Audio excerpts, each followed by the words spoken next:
I will tell you this much. The jungle does not want you. The heat wrings you out like an old rag. The air, a sodden quilt of fungal musk and animal musk, and the breath of all green things, replaces your own. The humidity soaks the skin and congeals in the lungs, makes even the inside sticky.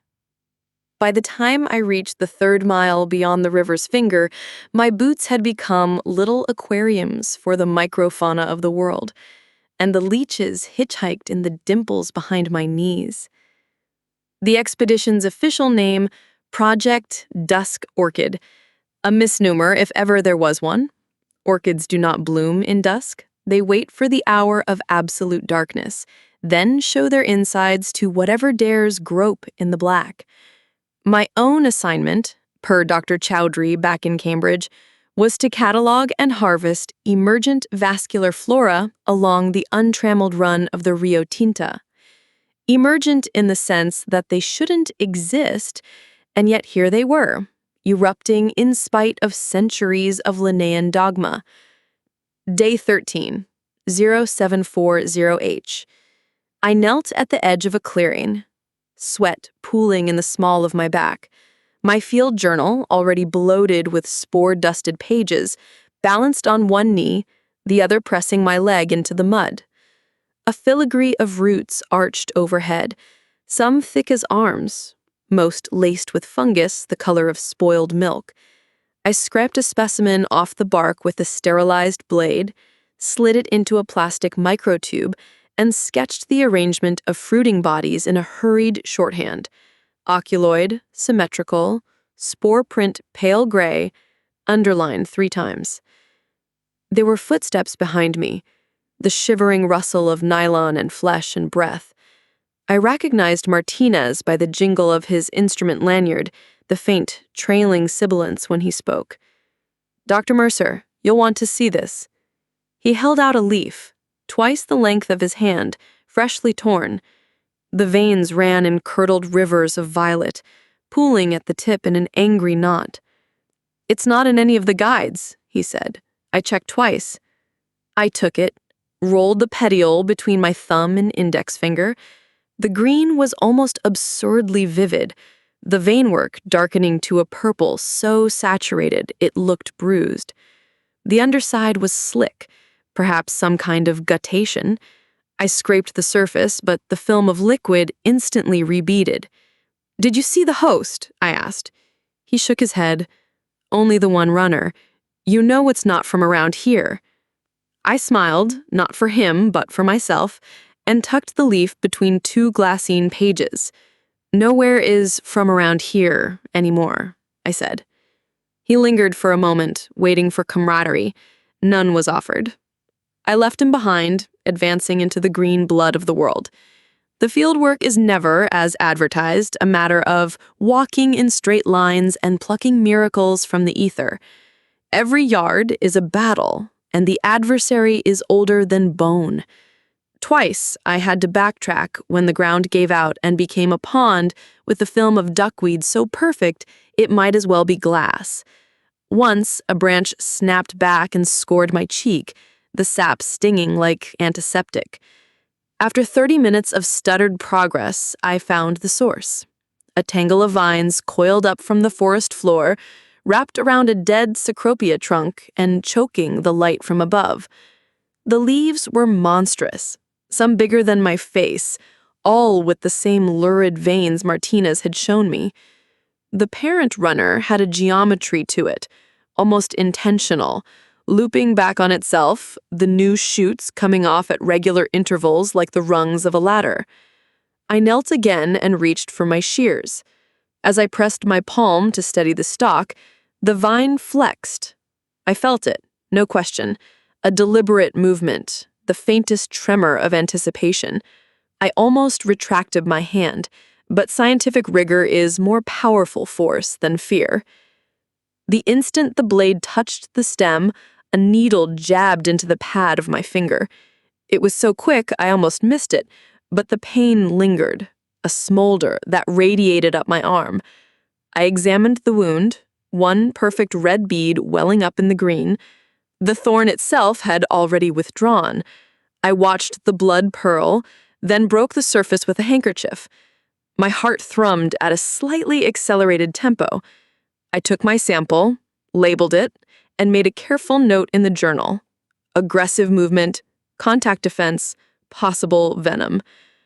I should have radioed the camp, perhaps. I should have sterilized the wound, or at least cursed the damn thing.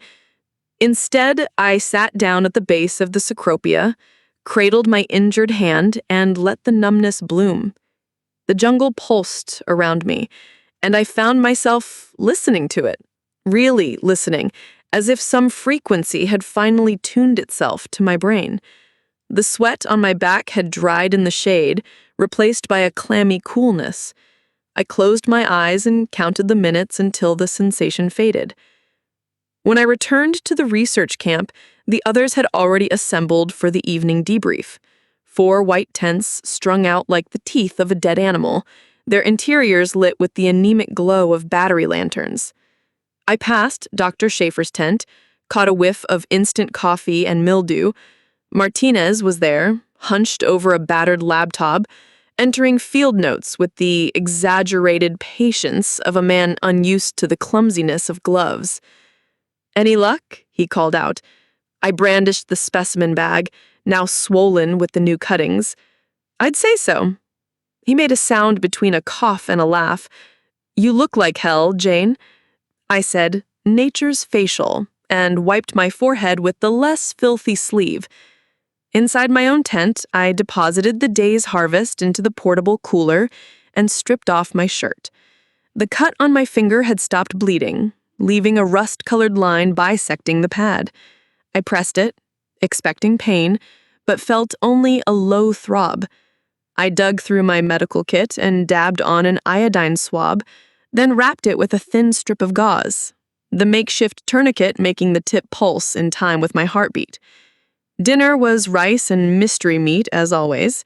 I ate alone, spooning the food into my mouth with a mechanical rhythm, tasting nothing but the bland glue of carbohydrate.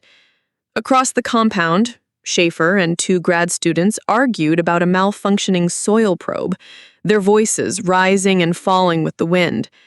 I found it difficult to concentrate. My head felt full, the thoughts inside it buzzing and overlapping, as if my brain had become a crowded room. After the dishes were done, I walked to the perimeter with a flashlight, scanning the darkness for signs of the larger things that sometimes prowled the edge of the forest.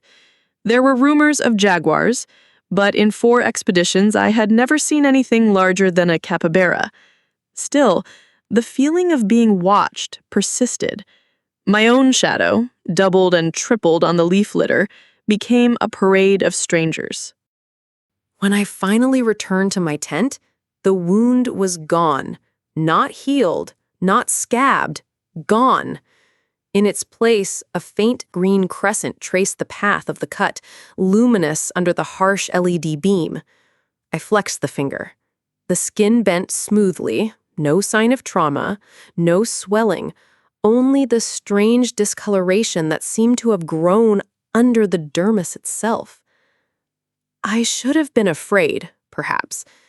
Instead, I felt a thrill, a child's glee at some secret gift invisible to the adults around her. I held my hand up and turned it, watching the green line shimmer, then tucked it under my pillow for safekeeping.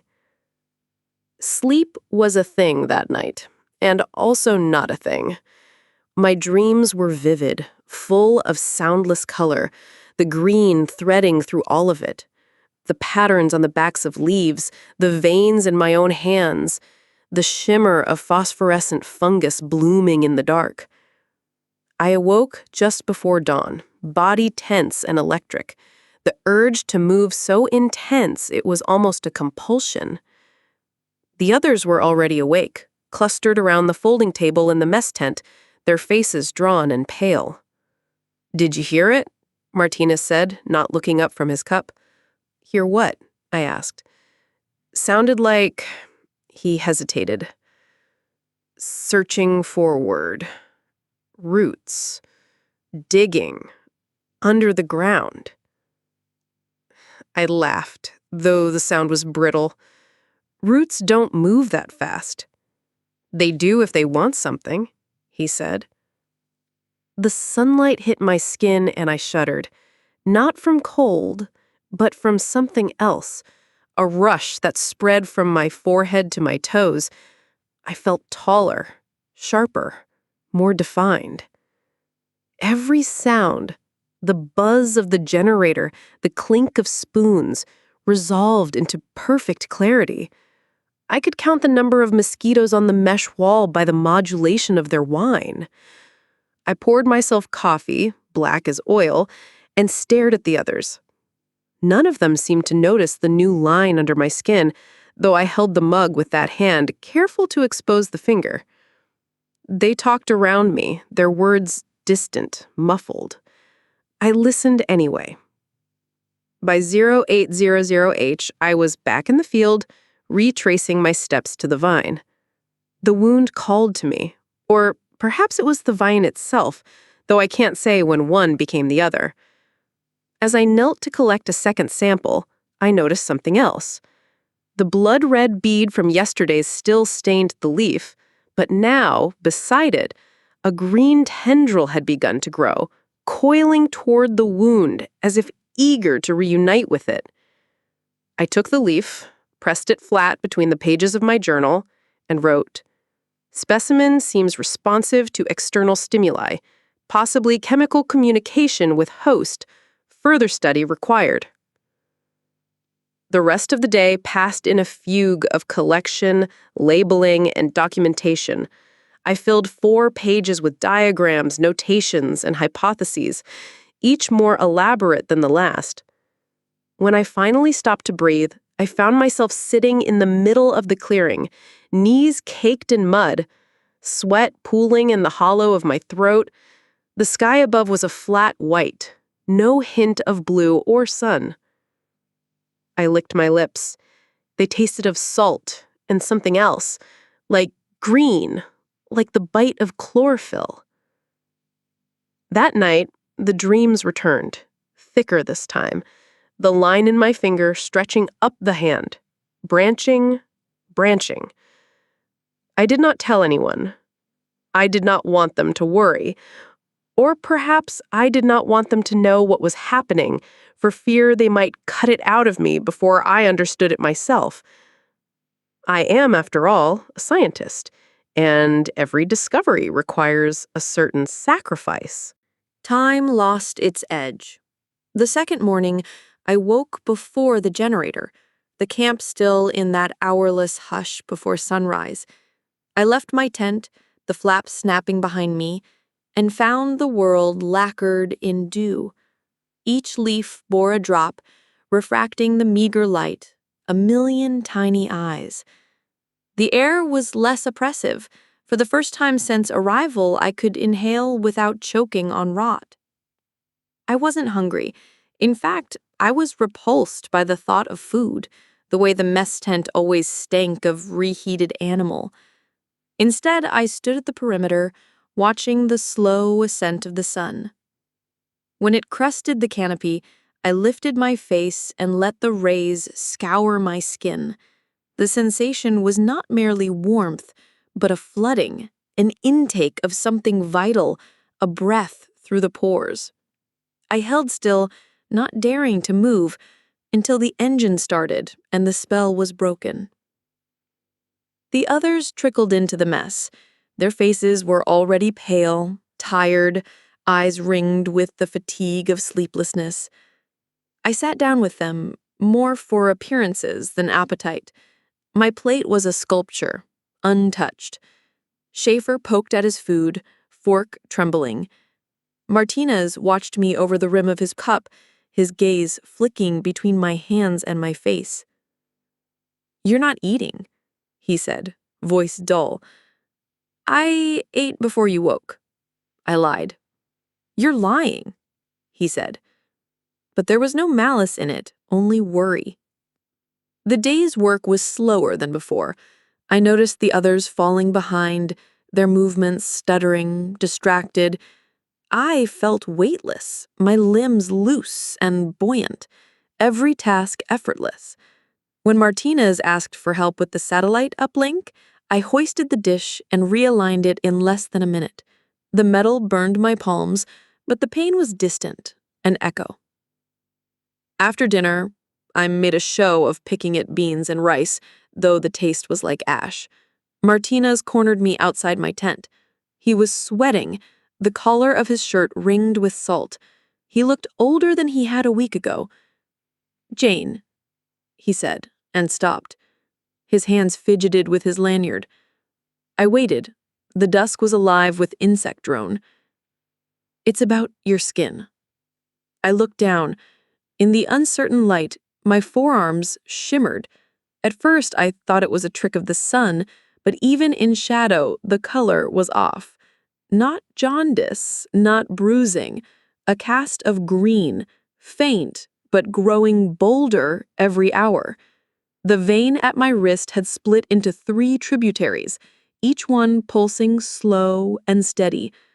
I looked at him and tried to smile. "It's nothing," I said. He touched my arm, gentle. The heat of his hand was sharp, too sharp, like alcohol poured over an opened wound. I jerked back, more violently than I intended. He flinched. "I've never felt better in my life," I said. "Don't you see? This isn't a sickness, it's—" I faltered, searching for a word. He supplied it. "Contagious?" "Evolutionary," I whispered, almost to myself. He looked at me then, really looked, and his face rearranged into fear. I spent the rest of the evening in the data tent, logging the day's finds. My handwriting, always tidy, had become angular and erratic. The letters leaned forward, straining at the line. I filled a page, then another, words spilling faster than my mind could organize them. The green lines on my skin thickened, converging at the crook of my elbow. My scalp itched, and when I raked my fingers through my hair, 3 strands came loose, each one fine as silk, and, impossibly, tinged green at the root. I left the tent, unable to sit still. I walked the edge of the camp, avoiding the pools of light from the generator. I listened to the jungle breathe. Every sound, every chirp, every snap, registered in me as an urge, a message. The trees exhaled, and I inhaled, and we became a closed system. That night, the hunger was unbearable. Not for food, never for food, for something else, something I could not articulate. I woke at 0217H with my legs twitching. I needed to move, but not forward, not anywhere. Downward. Into. I crawled out of the tent, hands and knees soaked with dew, and stumbled to the margin where the earth sloped toward the river. My body knew before my mind did. I tore at the ground with both hands, dirt packed under my nails. It was not the gentle gardening of a child, but something frantic and raw. The soil was cold, wormy, alive. I dug until my fingers bled, then pressed my knees into the depression and forced my legs into the muck. The feeling was no word for it, not relief, not orgasm, a homecoming. Every inch of flesh that touched dirt sent a shiver up my spine. I moaned. I heard it, a wet animal sound, and immediately clamped my teeth to silence it.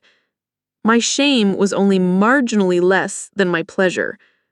I stayed there, buried to the knee, until sunrise. When I pulled myself free, the skin of my legs was stippled with green, a faint mosaic spreading up from the shins. I brushed off the clods, then pressed my face to the ground and inhaled the aroma. It was peat and rot and something sweet, sap maybe, or the ghost of sugarcane. I licked the dirt from my fingers, and it tasted like the future. I re-entered camp unnoticed, washed my hands in the river, and joined the others for breakfast. The fear in their eyes was a balm.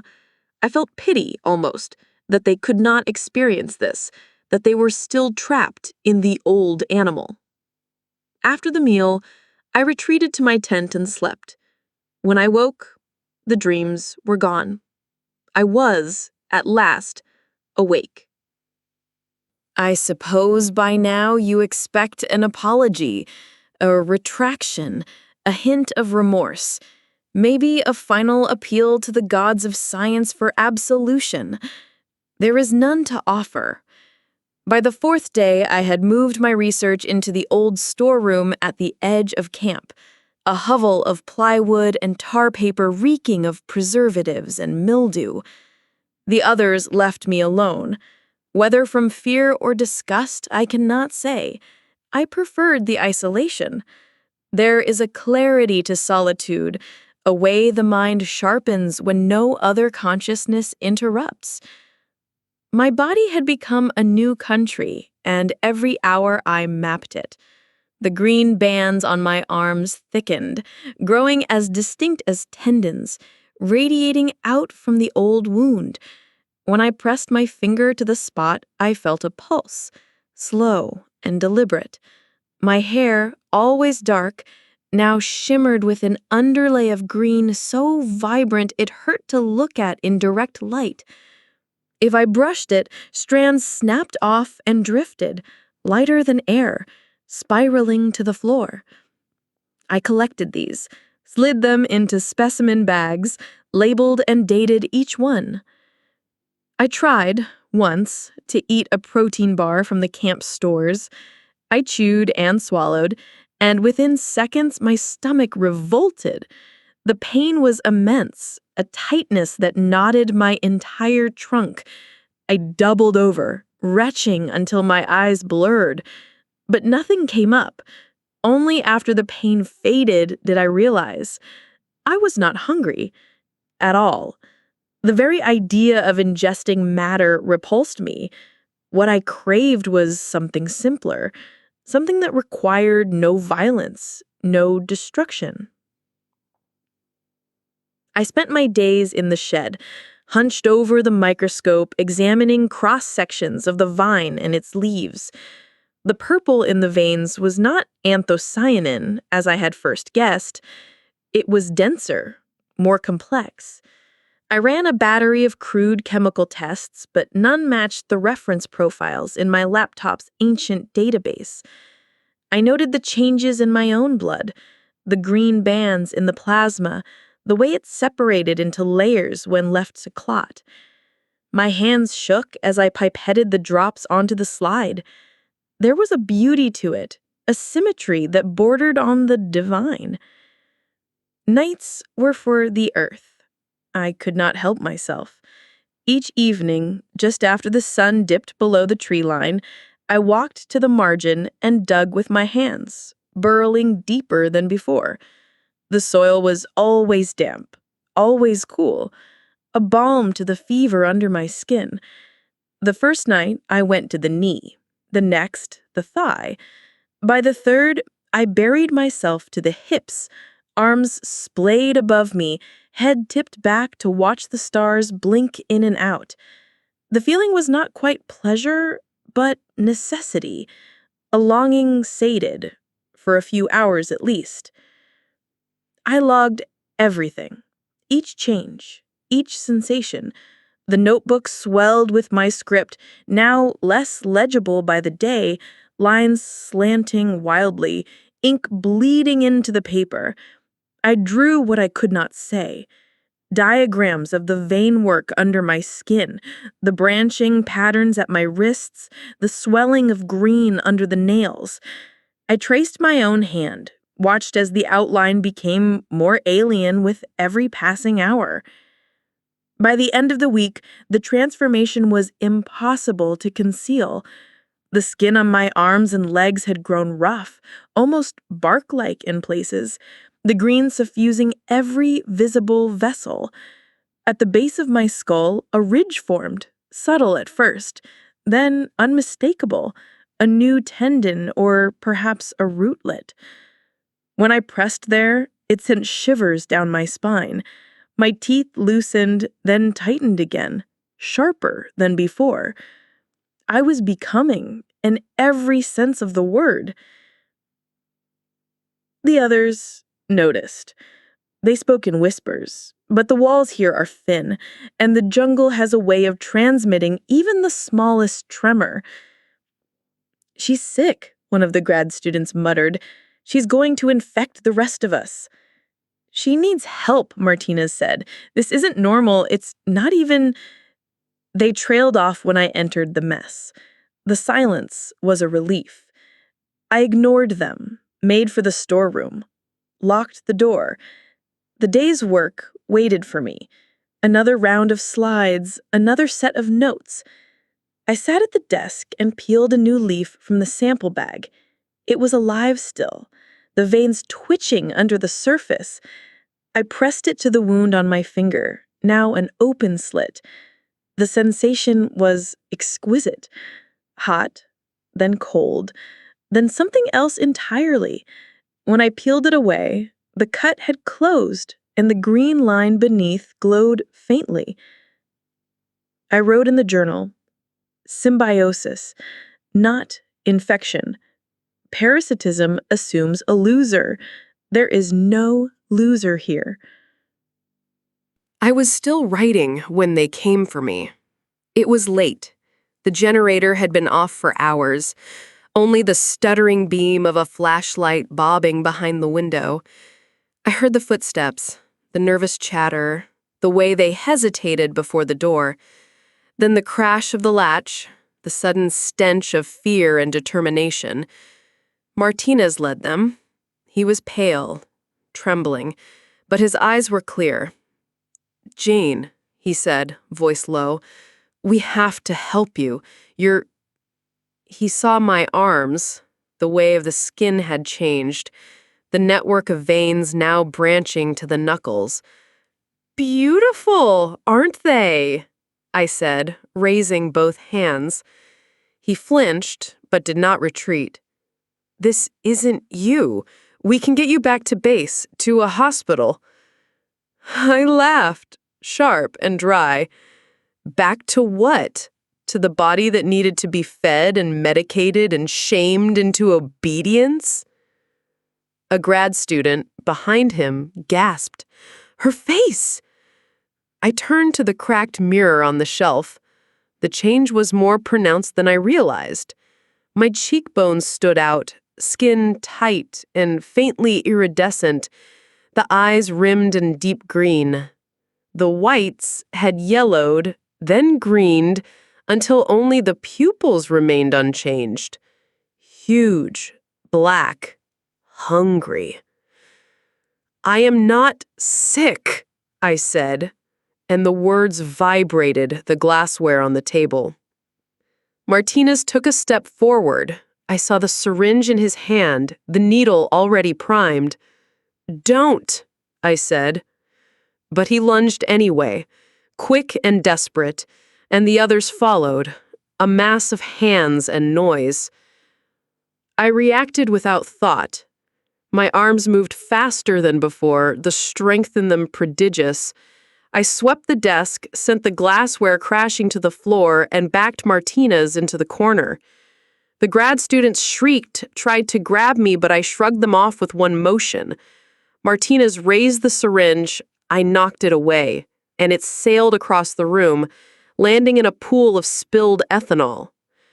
He looked at me then, truly looked, and there was something in his eyes I recognized.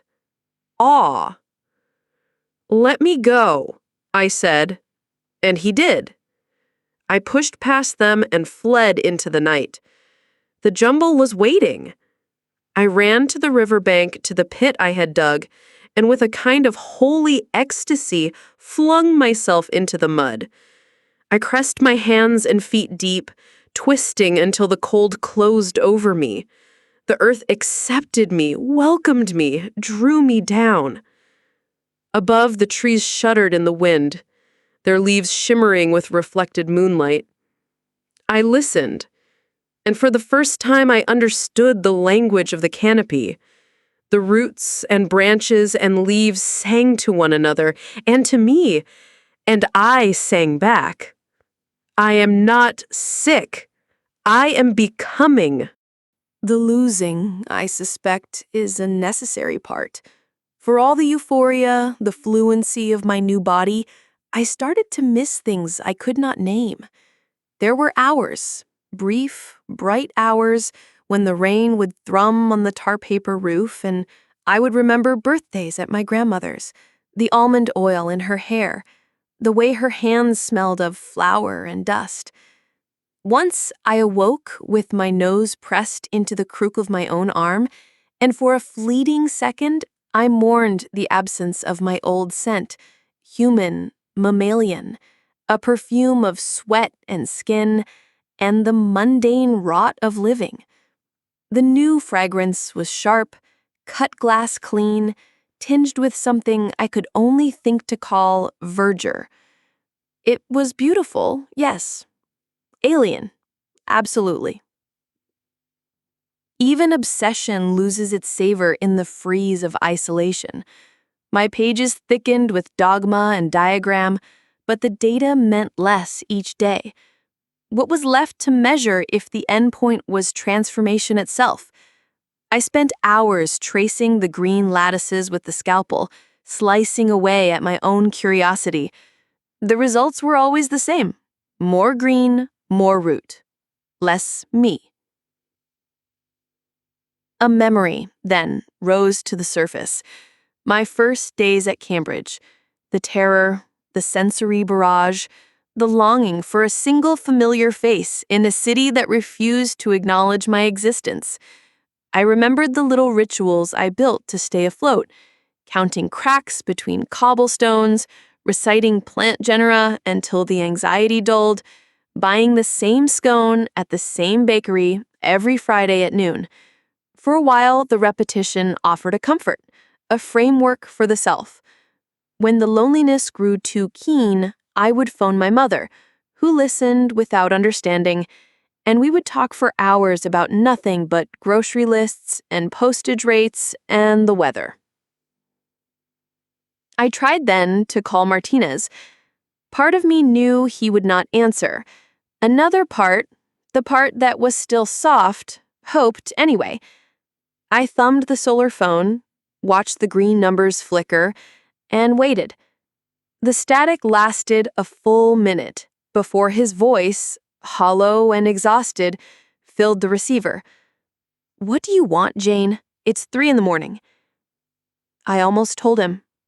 I almost confessed the ache, the needing to be known. Instead, I said, "You should get the others to higher ground. There's a storm coming. The satellites picked it up an hour ago." A shuffle, then a sigh. "I know about the storm. Schaefer's prepping the tents. Are you coming back?" I hesitated. My hands shook, not with weakness, but with the tremolo of wanting. "Maybe, if I can."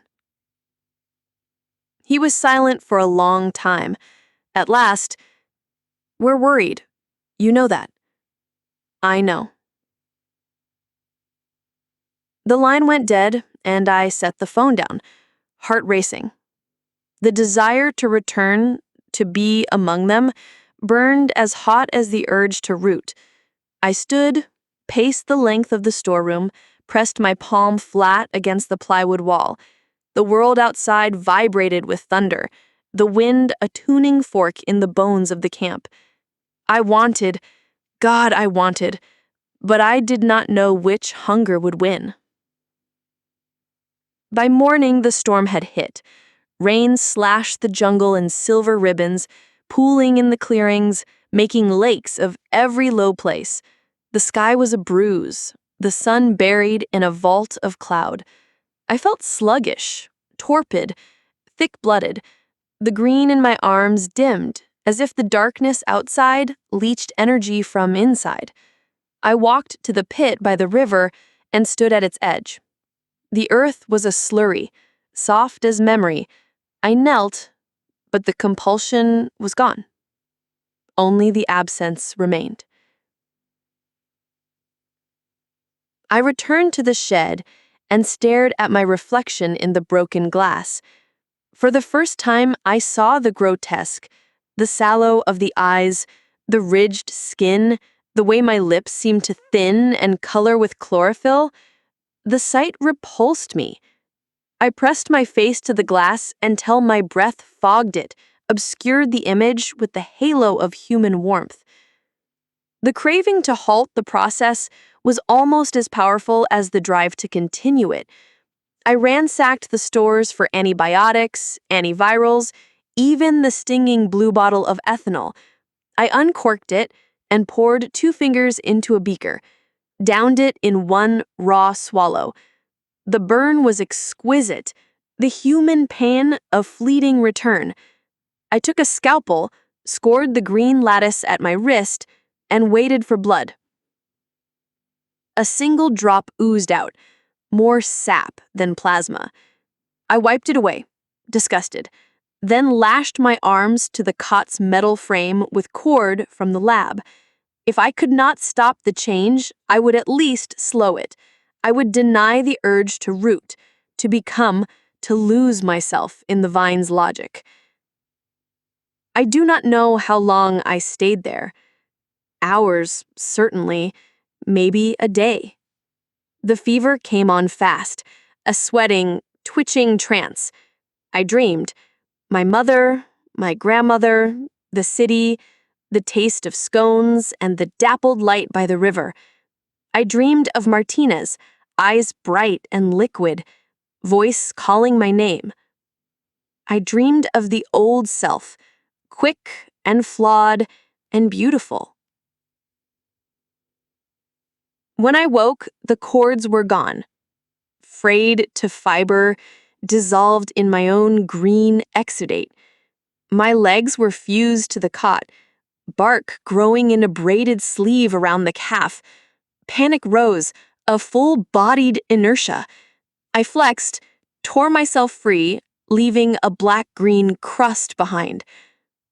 Outside, the rain had stopped.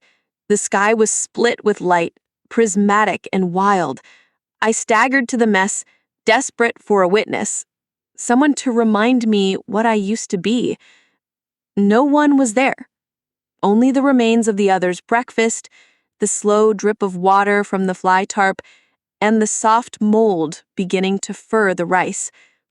I sat and put my head in my hands. I cried. A wet, racking sound that shook my ribs and made the green veins stand out in relief. When I finally left the camp, I did so not because I wanted to, but because I had no other choice.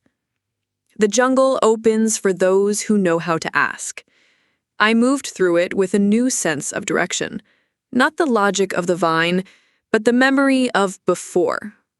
For 3 days I walked, searching for some rootless core, some place where human will might overcome a hunger older than flesh. I avoided the margin, avoided digging, ate nothing, drank little. The fever abated. The green faded, then flared, then faded again. Each hour was a negotiation. I reached the river's mouth on the 4th day, hollow-eyed, feet raw and split. I knelt by the water and stared at my reflection, what was left of me, what had sprouted in its place. The face was both familiar and not. I touched it, surprised that it did not feel like bark or bone, but soft, alive, still mine. I stayed there, at the water's edge, waiting for the choice to become clear. It never did. I would like to say there is a moment when one stops being afraid. That's the great myth of disaster, of transformation. The fantasy that eventually your nerves burn out and you become numb to the next horror. But fear is vascular. It finds new tributaries, new ways to perfuse. Mine had adapted. I was, by now, less afraid of death than of the unknown ways I might fail to die. I spent 2 days on the bank, slicing time into lengths I could stand. At first, I believed I could simply will the process to arrest, that self-control was enough to outlast whatever war the vine had declared on my biochemistry. The skin on my legs sloughed off in strips, replaced each night with a greener, denser covering. My toes blackened, then turned the waxy white of parsnip flesh. My appetite vanished so completely it mocked the very idea of hunger, and when I dug my hands into the sand, the urge to stay there, immobile, almost toppled me. I shivered in the afternoons, sunlight now less a pleasure than a necessity, the craving for it eclipsing everything. It was in these fugue hours I found a clarity I'd never known.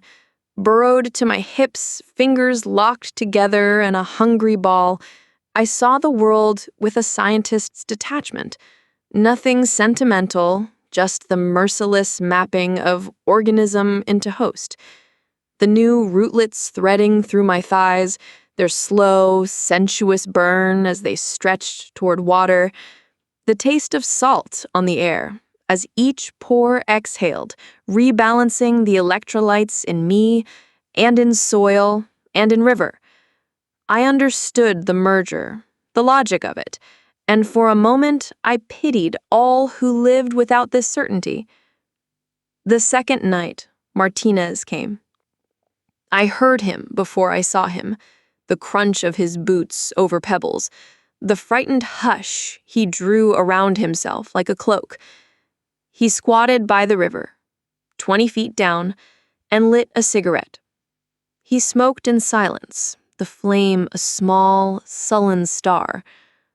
For a while I thought he would speak, but he only stared at the water, then back at me, as if he could will the old Jane to rise out of the wreckage and explain everything.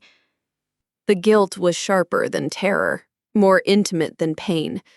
I wanted to say, I don't hate this. I wanted to say, there is a logic to it, a covenant. But when I opened my mouth, the words flooded with chlorophyll, and I could not make them mean what I meant.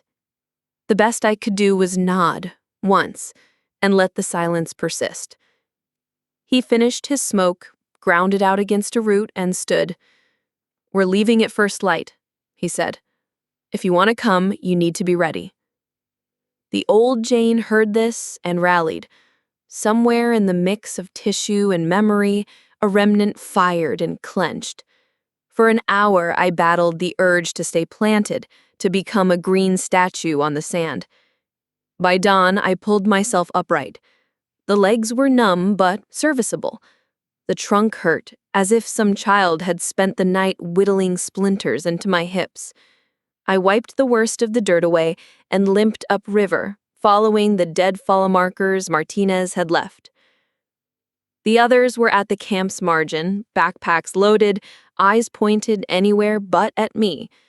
Their fear was absolute, each person locked in a private prayer that whatever happened to Jane Mercer wouldn't happen to them. Schaefer wouldn't meet my gaze. The grad students, names already smudged by time, trembled behind him. Only Martinez stood apart, skin an unhealthy gray, jaw locked like a bear trap. They let me join at the rear of the line, and we began the trek back. The jungle, which had once battered every nerve, now felt like latticework, 1,000 signals and frequencies greeting the new resident. The birds sounded less like a threat, more like instruction. The heat no longer suffocated, it coaxed.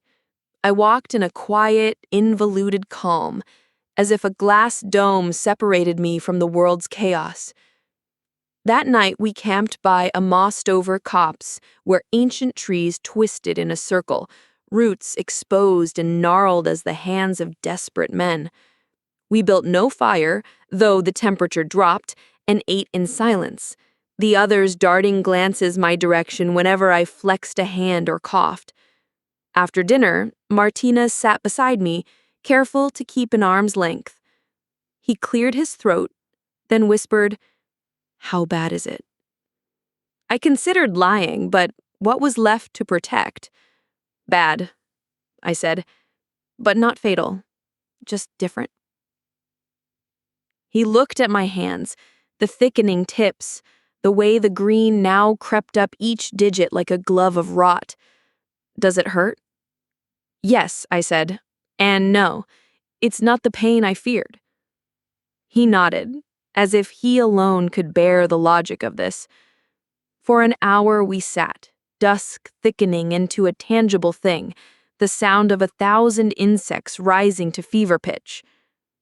He asked me, "Do you want me to try?" The question was blunt, almost childlike, but the meaning sluiced through me. Amputation, excision. Could the limb be saved by sacrificing the root? No, I said. It would only make it worse. The thing wants to be whole. I'm scared, Leo, but I can't hate it. Not anymore. He leaned forward, voice urgent. You can't just give in. If you lose yourself... I took his hand, the first touch I'd allowed from anyone since the change began. His skin felt like wet paper, the bones fragile and almost breakable. I said, "You're still here. I'm still here. Just not in the way you wanted." He flinched, but did not pull away. The days blurred then. I don't remember the hike, only the way the sun fell through the canopy, the patterns it painted on my arms as the green branched and multiplied. I remember the hunger, which was never hunger, and the cold, which only deepened as we moved away from the river and toward the plume of civilization. At some invisible line, the sense of connection, of communion died. The trees thinned, the ground soured by generations of cattle and ash, the symphony of calls replaced by the distant simmer of engine noise. The air itself felt limp, stripped of everything worth inhaling. My body, denied the frequency it craved, began to fail. The bark on my arms shriveled, flaked off in bitter curls. The rootlets that had stitched up my legs now tore loose, leaving angry, weeping wounds. Each day I felt lighter, less solid, a balloon emptied of its ballast. When we reached the outpost, the others shuttled me straight to the medical tent. The doctor, a kid, a full decade younger than I was, with the hands of a bird and the stare of a mortuary, examined my limbs with professional horror, then called in superiors, who called for faxes, and soon the place was a riot of plastic, beeping, and jargon. They poked, biopsied, bled, swabbed. They ran bags of saline and antibiotics through the port in my arm, then shook their heads when the green only advanced. Martinez visited often at first, then less and less. When he did appear, it was with a kind of survivor's guilt, the smile fixed and aching. The others avoided me completely, except to gawk through the mesh when they thought I slept. Alone, I watched as my body weathered the storm. The green receded, leaving behind only a faint tracery under the skin. The wounds closed, but never healed neat, always with a ridge or a memory of what had pushed through. My hair reverted to its original color, save for a single stripe down the left side, bright as the leaf of the vine that started everything. My eyes stayed changed. Irises yellowed, pupils ringed in dark. I made them run tests, demanded explanations, but the best the doctors could offer was spontaneous remission and idiopathic insult. I did not disabuse them of their ignorance. They shipped me to Lima, then Boston, then home. I recovered, so I was told. I relearned the shapes of rooms, the rituals of civilization, how to eat, though the taste was never right, how to dress, how to pass as a survivor rather than a warning.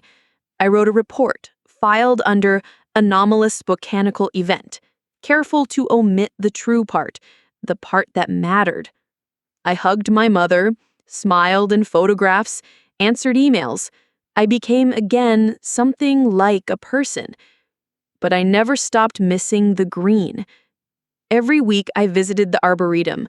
I stalked the greenhouses at odd hours, run my hands over the waxy leaves, inhaled the sour, sweet breath of growth and decay. Sometimes on days when the sun broke through the old panes and painted the flagstone with gold, I would let myself drift. I could feel it. The old longing, tamer now, but alive, snaking through the absent scars. I began to notice changes. My wounds, which healed slow, left tattoos of green that surfaced in moonlight. My dreams were flooded with color, the pattern of roots and veins mapping out futures I could never live. I hungered, not for food, but for dirt or heat or the brush of leaf on flesh. I kept these things to myself. This is what the world expects of the changed, that they adapt, that they do not infect those who stayed behind. I never told the doctors, I never told my mother, I never told Martinez, though he came to see me once, shy and awkward and smelling of antiseptic. We spent the afternoon in the public garden, feeding the ducks and talking of nothing, and parted with the pain of two people who shared a secret too large for words. Tonight, I sit by my window and watch the moon crawl the sky. The river is far away, but if I close my eyes, I can feel the thirst in my skin, the cool pull of mud threading up through my feet. I let it come. Let it remind me of the part of me that can never be civil, can never be tamed. I am not afraid of what I am. I am only afraid of forgetting. Some roots, once grown, never fully let go. The light was cold, blue, and sharp as flint, and it cut me awake with a clarity I hadn't felt since before. Not since Cambridge. Maybe not since childhood had a night's sky ever seemed more alive or more impossible. The ache started in the marrow and worked outward, electrical, a tide that pulled every muscle towards some old gravity. I rose from bed, not a bed, a cot, my first in 2 years, brittle and unfamiliar, and padded barefoot to the window. The street beyond was lacquered in blue light. Each tree cast a silhouette, black veins against the sodium-pale sidewalk, the leaves trembling in the barely moving air. I didn't pack a bag.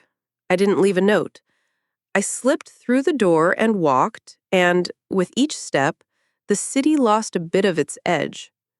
It became less a city, less a grid of suffering and history, and more a loose aggregation of stone and root, all loudness dulled behind a pulse that was suddenly much more urgent. The air ran cool into my lungs. My heart, so newly and unwillingly animal, kept time with the rhythm of my feet against pavement. Through a park, then over an avenue, down a slope toward the river I'd known before it was mine. The path cut with weeds, the grass gone to seed. Light glazed the water, thin and silver as breath.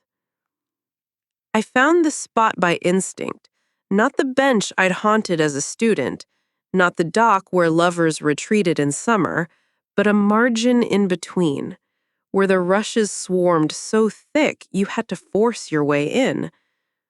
I crouched, then knelt, then pressed my hands into the muck. The first touch was a tremor, a pinprick up the spine. The second was a homecoming so violent it left me doubled and shuddering. Forehead in the reeds, arms sunk to the elbow, nails brimming with silt. My mind did not narrate this. It happened in the body, in the green. I let my cheek rest against the hum of earth and listened to the million lives below it. A root brushed my palm, hesitant. I flexed my fingers. It flexed back.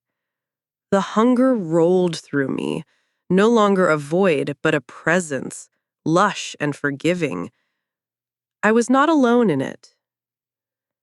The night went fast, or maybe it went slow, but time had ceased to be important. By dawn, my hands were laced with green. Not a stain this time, not a subtlety. The color pooled in the whorls of my knuckles, ran up my forearm in a gradient of chlorophyll. The pain was back, a spike in my ribs, a deep pull at the spine. But it was clean, unambiguous. I belonged to the thing, and it belonged to me. I lay on my side, half buried in the embankment as the sun climbed over the low city skyline. The heat rinsed the last of the old sleep from my bones. When I peeled up my shirt, the skin was tight with leaf-shaped mottles, their insides webbed with veins that pulsed in time with my own heartbeat. The river gurgled beside me, a slow, relentless song. I did not resist it.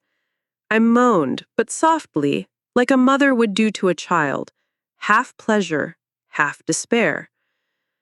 I must have slept there, or gone somewhere far inside, because by the time I sat upright again, someone was watching. A boy, no more than 12, clutching a fishing pole and the plastic tub that must have held bait. He stood perfectly still, eyes round and unblinking, as if I'd walked straight out of the river's legend and onto the shore for him alone.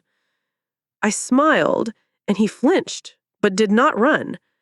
I wanted to speak, to tell him there was no danger here, but I already knew what I looked like. My face a stiff mask, lips pulled back too tight, the green everywhere now, eyes gone to gold and black. I waited for him to scream. He did not.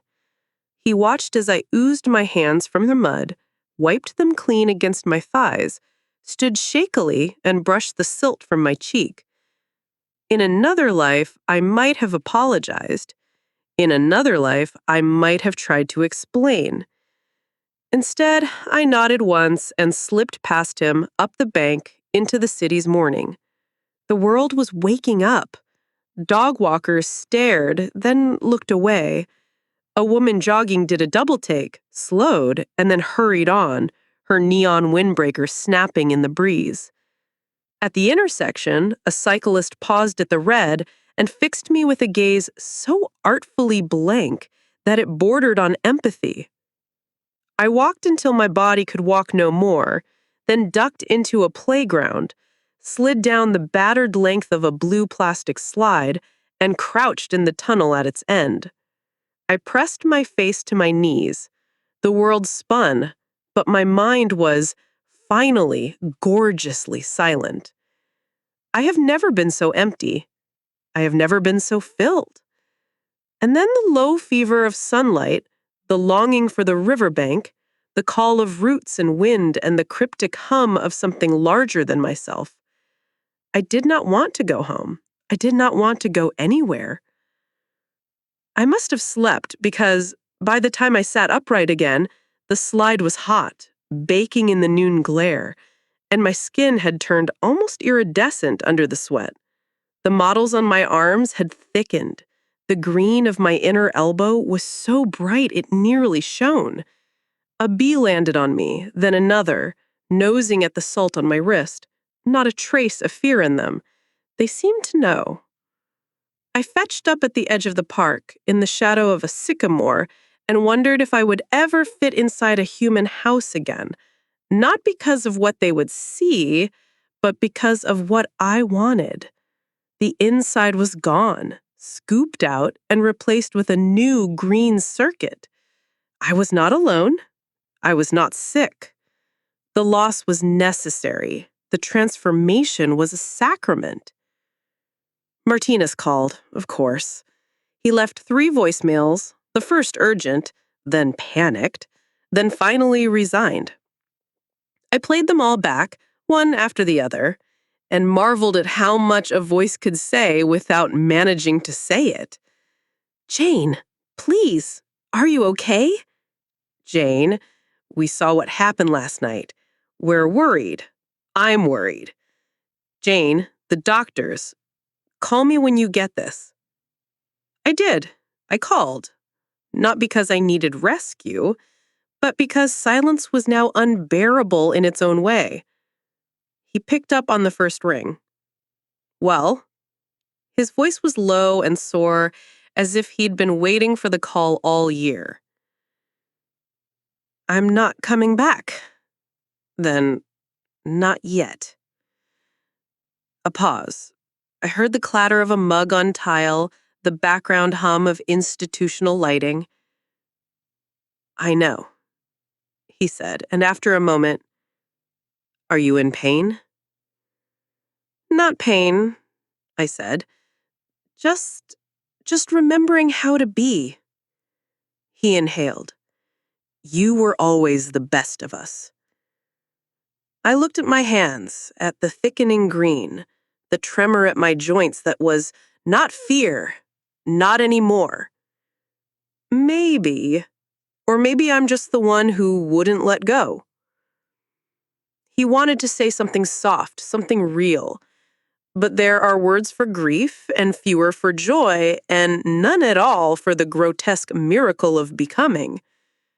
Be safe, he managed at last. Always, I said, and broke the connection. The afternoon moved in increments. I ate nothing, drank nothing, merely lay in the shade and let the world move through me. The hunger, the other hunger, had faded. This was enough. The dirt, the leaf, the sky. From time to time, a child would wander past the tree, glance at me, then move on with an indifference that only the very young possess. In their gaze, I glimpsed a future in which I was not aberration, but possibility. In their gaze, I found home. Dusk. The colors slammed shut. The world pinched into shadow. I walked again, this time to the city's edge, to where the new construction sites gave way to scrub grass and old sumac. I slept curled under an overpass, the air thick with diesel and pollen and the secret breath of hundreds of sleeping things. In my dream, the vine called me by name. It had been waiting, it said. It had always been waiting. I woke with the moon in my eyes, its face so close I could have touched it. I didn't need to call for help. I didn't need a witness. I pressed my hands into the torn-up dirt beneath the sidewalk, felt the city's secret tangle, the deep and endless green. With every breath, I rooted deeper, and with every moment, I lost something, fear, memory, dread, and gained something else. I stayed like that for a long time, long enough to believe I could remake myself from root upward, and in doing so, finally become a thing worth blooming. I never remembered falling asleep, only waking to the slow, grinding pressure of my bones lengthening. My feet were pressed flat to the dirt, toes splayed, arch collapsing under the weight of new tissue. The skin at my heel split, bled, then curled back in quiet submission. There was no pain, only the certainty, each cell trading its past for hunger and sun. My knees locked, hips shunted into stillness, and all at once I understood the trick of trees, to stand clasped to the world, to never move, but in stillness to reach for everything. The night pinned me upright. Above, the sky ran a cold sieve of moonlight over the city, over the river, over the living monument I was becoming. My arms, still human, trembled as the cells beneath the dermis mutinied, green pigment running tide marks at the wrist, the shape of my hands darkening and toughening.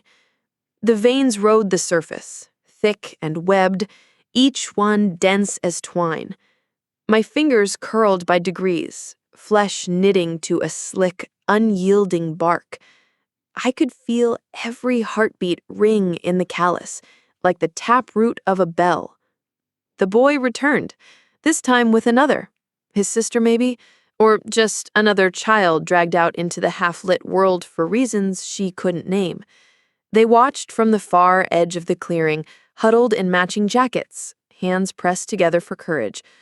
I wanted to warn them away, to hide the grotesque work the vine had made of me, but I had no mouth left to speak, only the groan of roots shifting under the city's skin.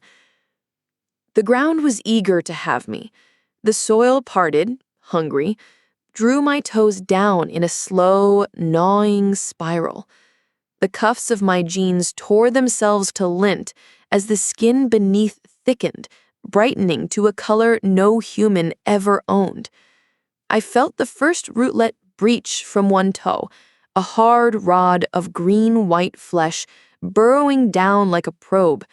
When the others followed, fanning out from each digit, I thought I might scream, but there was no pain, no voice, just the exquisite relief of pressure released.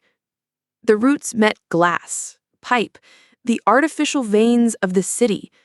I tasted them, the lead and the rust, the tang of dead wires and the cold trickle of oil.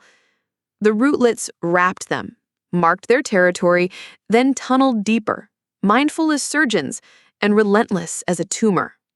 I grew taller, not by much at first, an inch, then two, but enough to pull the muscles taut along my back and arms. My shirt burst at the seams, scapula straining outward, as if wings would sprout if I only dared them. The skin on my shoulders ridged and split, and from each fissure a green blind bud formed, then tapered to a sharp, leaf-like blade, slicked with sap. At the margin of the park, the children huddled closer, breath vaporizing in the cooling air. The boy's face had changed, no longer afraid, but rapt.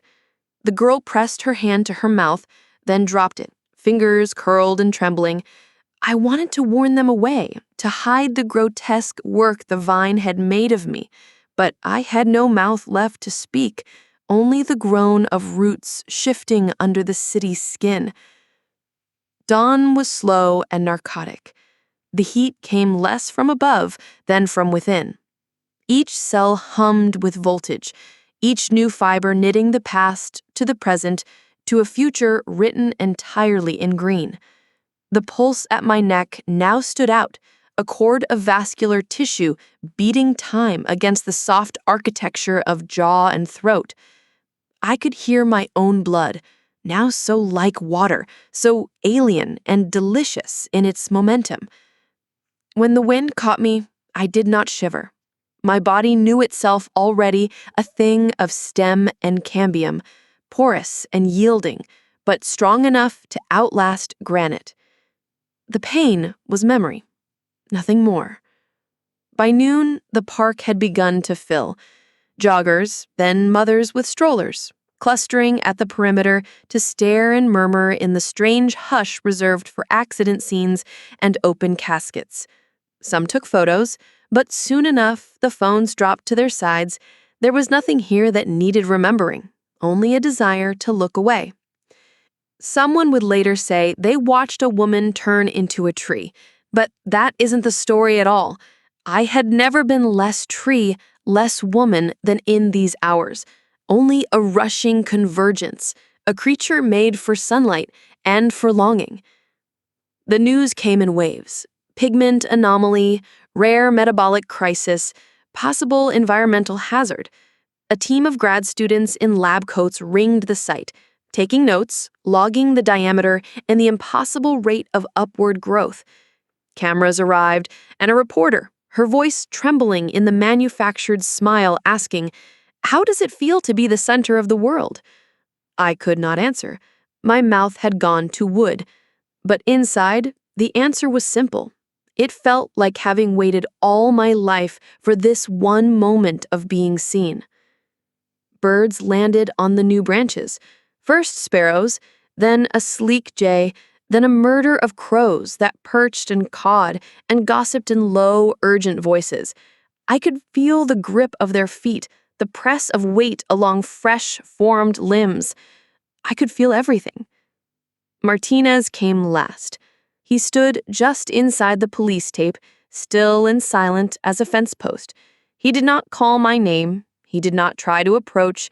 Instead, he watched as the city's noise fractured itself on the mirror of my body, and for the first time, his face was not fear or pity or even love. It was awe, pure and bright as glucose. The scientists published their studies. The city cordoned off the section of park, fenced in the anomaly. Crowds faded, then returned in spring. A new generation of kids daring each other to touch the trunk and taste the sticky sap. Most days, no one noticed the way the leaves shifted in the wind, splaying their undersides to the sun just so, or the way the roots had burrowed under the walkways, splitting the old concrete seams in subtle, surgical bursts. No one noticed that the bark, at the hour before dusk, looked less like bark than skin. And the knotted pattern at the breast, well, no two kids could agree what it looked like, but some said it was a face. I did not miss the old body. Not really. Sometimes, in the deep freeze of February, when the veins ran slow even for me, I would remember the feel of a hand on a hand, or the taste of blood in the mouth after a kiss, or the sound of a voice cracking as it asked, "Can you hear me? Are you awake?" I was awake. I was always awake. Martinez visited on the anniversary. Every year. He never brought anyone. He would stand at the edge of the green, hands in pockets, and look up at the branches. He would nod, sometimes as if agreeing with something I'd said. Sometimes he would speak, soft and clipped, "Not a loser, Jane. Not at all." Or, "We're publishing next month. Changed everything." The world would move on. Seasons would turn. The roots would continue their slow, secret takeover, weaving into the bedrock, drawing up the sense memory of every woman and man who ever dared to kneel at the river's edge and hunger for something more. Humans would walk past and marvel at the impossible, or dismiss it entirely, or take a sprig as a souvenir and watch it wilt in a cup on their kitchen window for a week before discarding it, unmoved. But the children would know. They would touch the trunk, dare each other to taste the bitter green sap, and look up into the canopy and swear they saw a face, or a hand, or a heart beating just under the skin. And in the dark, I would remember every name and every leaf and everything that had ever loved me. I would remember the ache of regeneration, the endless, gentle violence of becoming. And I would not let go. Not ever. Not until the world had grown wild enough to take me back. Somewhere under the city, beneath the black fringe of new tree shadow, the rootlets wound outward. They threaded along sewer lines, through the sponge of loam and the broken bricks of old basements, through the hungry dirt behind the elementary school, and under the corrugated runs behind every battered, leaning strip mall. What the botanists in their plastic gloves never guessed was that nothing makes a root so greedy as exile, as the memory of forest lost. From my vantage, waking, half-waking, sap-dreaming, each branching was a synapse, a flash of hunger fulfilled. I felt the hairline ruptures in paving, the slow, deliberate splay of fiber through a neighbor's suburban mulch, the heat pulse of 1,000 sleeping homes. It was not rage that moved me, nor even hope, only the logic of contagion. Thrive, split, repeat. A year passed, maybe 2. I spent it in the dense fever of bark and weather. Seasons turned to abstractions of water and sun. My once human mind, though thinned and strand-bundled, still conjured the city's tides, children swarming the park, engineers in orange vests mapping my shade, lovers locking fingers and losing time beneath my pulse. The city had always been a metropolis of seeds, each one desperate for purchase, leaking green into the cracks of the old and dead. It began, as these things do, with sensation. An itch at the sole of the foot, an ache in the molars, an inexplicable revulsion at the taste of meat. 10, 100, 1,000 people carried home their scrap of me, souvenir or prank, or merely an infection more disguised than a cold. In the fluorescent dark of cubicles, they found fingers stained green, or a tongue that would not heal. At night, the dreams grew humid, to burrow, to root, to taste the low voltage of sun through the curtain and not be sated. The children, first, were least alarmed. They wore their little wounds as badges, compared the scabbed-over pricks of root or thorn as if collecting secret medals. One girl, her hair the color of electric playground slides, made a game of licking the sap from her palms. The other kids dared her, then followed, tongues stained in a spectrum of jade and moss.